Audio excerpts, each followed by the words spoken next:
Hey guys, welcome back. It's been a bit since I've done a video, and I feel like I open almost every video with that line nowadays. You know, even though I've finished college, I have my degree, I'm actually in an internship right now, and I still can't find a ton of time and honestly energy sometimes to film a YouTube video because it takes a lot of work. It takes several hours to either film and edit and do the whole process. It's rather time consuming, but I still love doing it, and I do it whenever I have some time and energy, of course, because it is very energy consuming to do this too, but I love doing it. So I'm still here, I'm not going anywhere.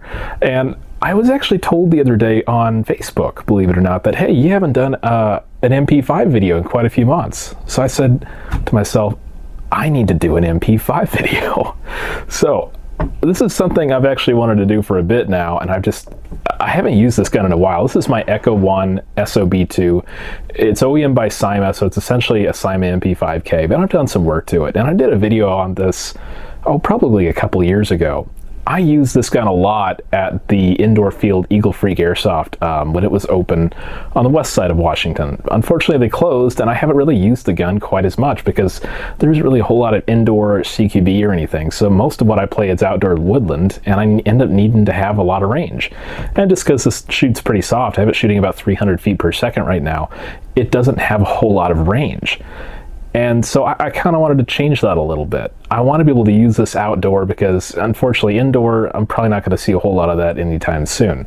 So I'm going to open this up all on camera today, and I'm going to drop a slightly heavier spring in, and also one of these. This is one of the Kratos pistons off of Kratos, whatever you want to call it.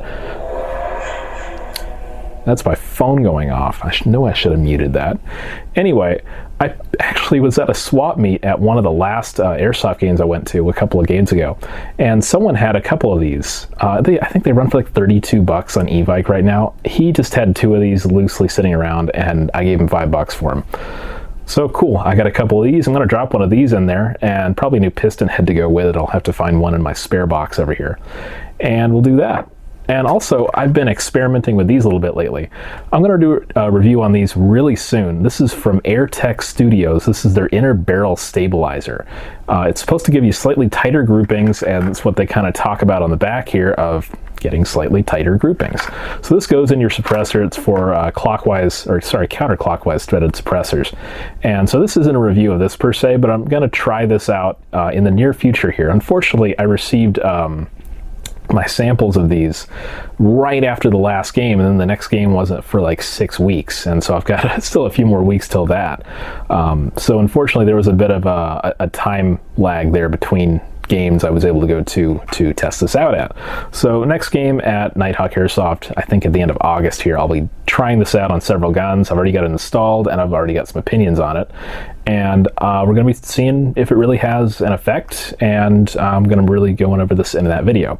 So look forward to this in a very near future video. So let's go ahead and open up the Echo 1 SOB2, and I'm going to drop a piston in. So if you guys have ever seen an Echo 1 SOB2, you know it's a little bit different from most MP5s. These use a version 3 gearbox instead of every other MP5's version 2 gearbox.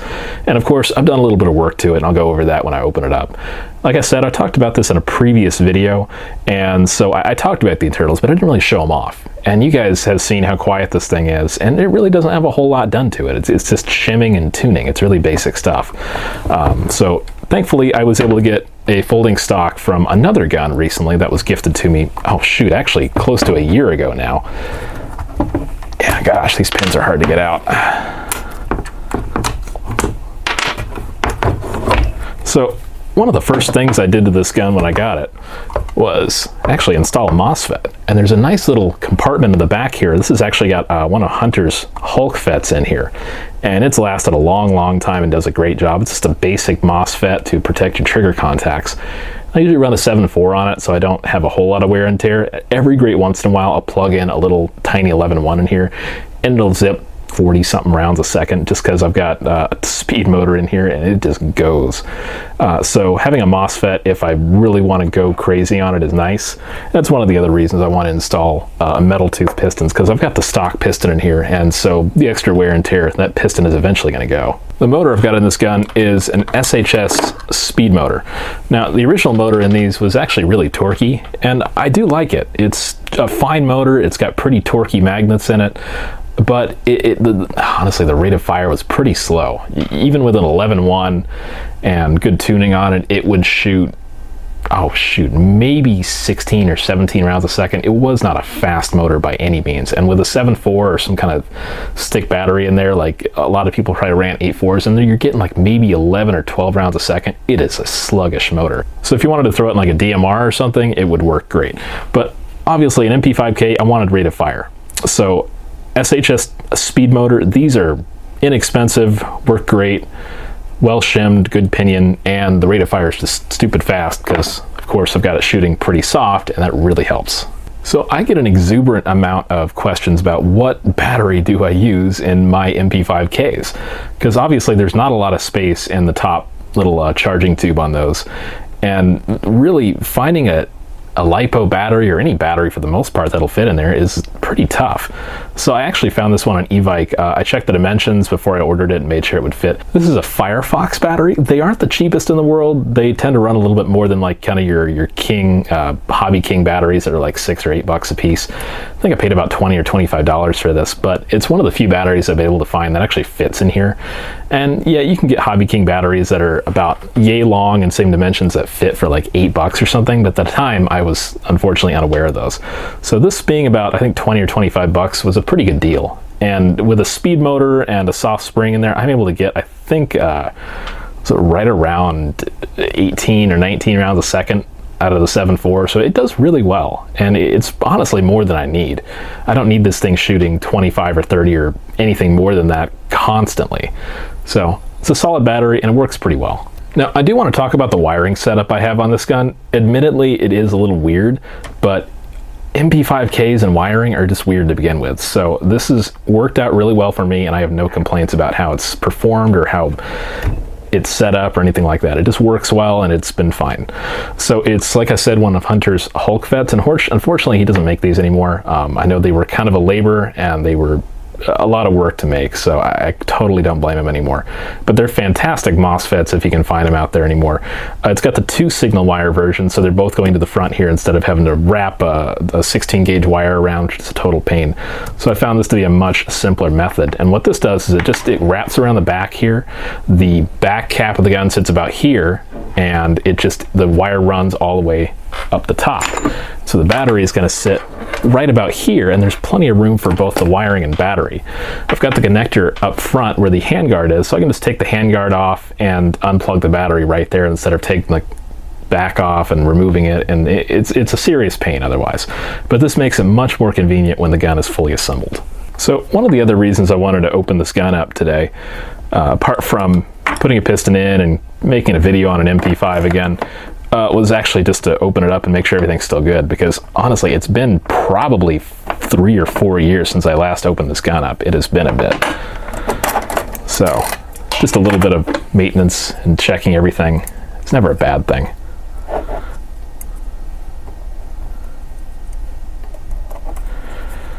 So a number of the components are still the same.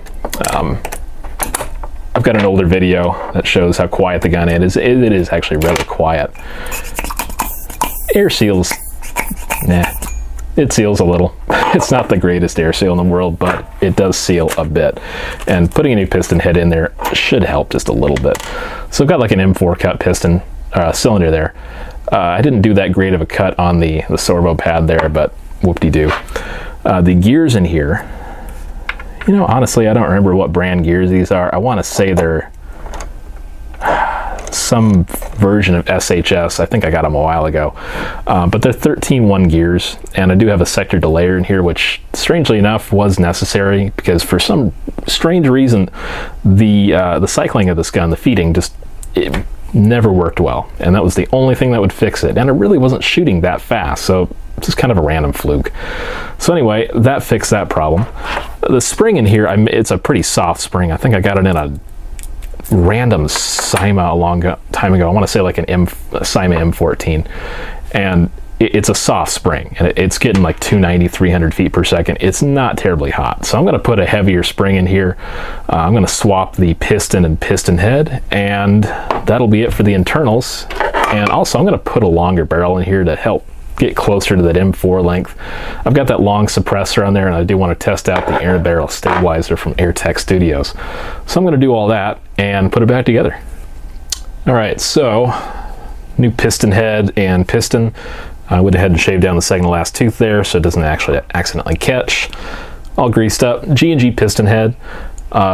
I usually have one or two of these sitting around. They're actually pretty decent piston heads. O-ring's good, and it gets a much better seal than the original piston head because, come on, stock stuff is usually not that amazing with air seal, unfortunately. Especially, let's be honest, Cyma's not that great at air seal, at least stock. And randomly, out of my parts bag, probably an M100-ish spring. I'm hoping this will get me somewhere in the 330 to 340 range. Probably closer to 350 with the longer barrel I actually grabbed. This one, yeah, it is a bit longer. It's closer to about 300 millimeters, and it actually goes all the way through the suppressor I've got on here, which is great because then I can actually put the inner barrel spacer, this thing, on the far end of it instead of the opening end of it, which should be much more helpful. So that's really cool. So we're going to test that out, at least as far as you know, the speed here goes, and hopefully in a couple of weeks here I'll be able to take the inner barrel spacers out and give them a run and do a full review on them. So that'll be really fun. Looking forward to trying those out because they're not terribly expensive, and in theory they should help a decent amount. So yeah, sorry guys, gotta wait a few weeks for that, but it's coming.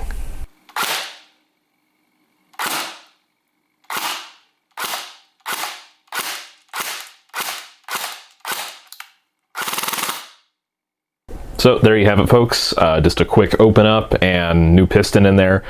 Oddly enough, the G&G piston head that I had put in there was just, no matter what O-ring, would not seal. So I ended up having to just use a stock piston head. And unfortunately, I didn't quite get the FPS I was shooting for. I didn't use as heavy of a spring as I probably should have to get the speed I was really looking for. But it was a stock spring, oddly enough. I had originally switched to a softer spring, and then this video I put the original spring back in. Normally you can get like 360 FPS out of those. This just being, I don't know, the setup it is, for some reason, it never got the air seal I would expect. It's partially due to that nozzle, because the nozzle gets like really cruddy air seal, and probably just throwing a new nozzle in there would do a world of a difference. So that's done. I'm glad you guys love all the MP5 stuff. I'm always happy to keep doing it because I love MP5s. I love doing these videos, and it's always a blast.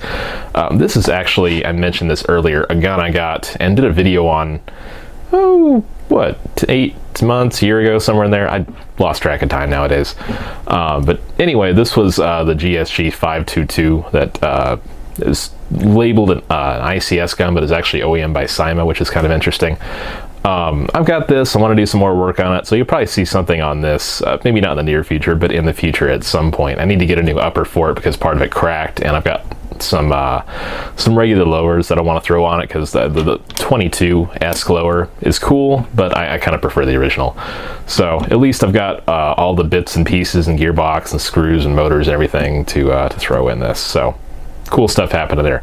Thanks for watching, guys. I hope to see you guys in a very near review on the, of course, the inner barrel stabilizer from Airtech Studios. That's coming down the pipeline here pretty soon, so keep an eye on that, and I'll see you guys in the next video.